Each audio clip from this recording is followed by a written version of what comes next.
आरव नाम का एक 12 साल का लड़का था जो पढ़ाई लिखाई में हमेशा से तेज और होनहार था। उसके माता पिता और शिक्षक उसे बहुत उम्मीदों से देखते थे, लेकिन धीरे धीरे आरव की जिंदगी में एक नई चीज आ गई, मोबाइल। शुरू में तो आरव केवल थोड़ा बहुत खेलता था, जैसे कि हर बच्चा करता है, लेकिन समय के साथ उसका खेलना बढ़ता गया। अब वो दिन भर मोबाइल में ही लगा रहता था, खासकर स्कूल के बाद के वक्त में।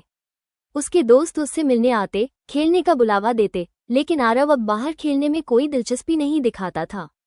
वो बस गेम्स में उलझा रहता। आरव के माता पिता ने उसके इस नए शौक पर ध्यान देना शुरू किया। वे देखते कि अब आरव हर वक्त मोबाइल में ही खोया रहता था।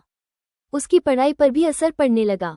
पहले जो बच्चा कक्षा में हमेशा पहले या दूसरे स्थान पर आता था, अब उसके अंकों में गिरावट आने लगी। शिक्षक भी परेशान थे कि अचानक उसकी रुचि पढ़ाई में क्यों नहीं रही।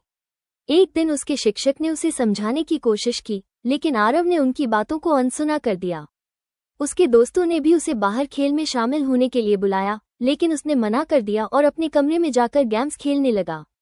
धीरे धीरे आरव का मन पढ़ाई और अपने असली दोस्तों से पूरी तरह हट गया। उसकी आंखों में थकान रहने लगी, वो रात को ठीक से सो भी नहीं पाता था। आरव के माता पिता अब उसकी इस आदत से बहुत चिंतित हो गए थे। उन्होंने कई बार उसे मोबाइल से दूर करने की कोशिश की, लेकिन हर बार आरव चिड़चिड़ा हो जाता और गुस्सा करने लगता। वो बिना मोबाइल के खुद को बेचैन महसूस करने लगा था। एक दिन उसके पिता ने उससे बातचीत करने की कोशिश की।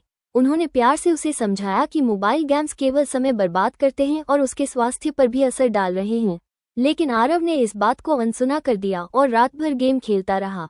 कुछ महीनों बाद स्कूल में परीक्षा का समय आ गया। आरव बिना तैयारी के परीक्षा देने गया और उसके अंक बहुत ही कम आए। जब उसका रिजल्ट उसके हाथ में आया तो उसे पहली बार अपनी गलती का एहसास हुआ। उसने देखा कि उसके सभी दोस्त आगे बढ़ रहे हैं और वह पीछे रह गया है। वह जानता था कि ये सब उसकी खुद की लापरवाही का नतीजा था। उसके माता पिता ने उसे दोबारा समझाया और इस बार आरव ने उनकी बात को गंभीरता से लिया।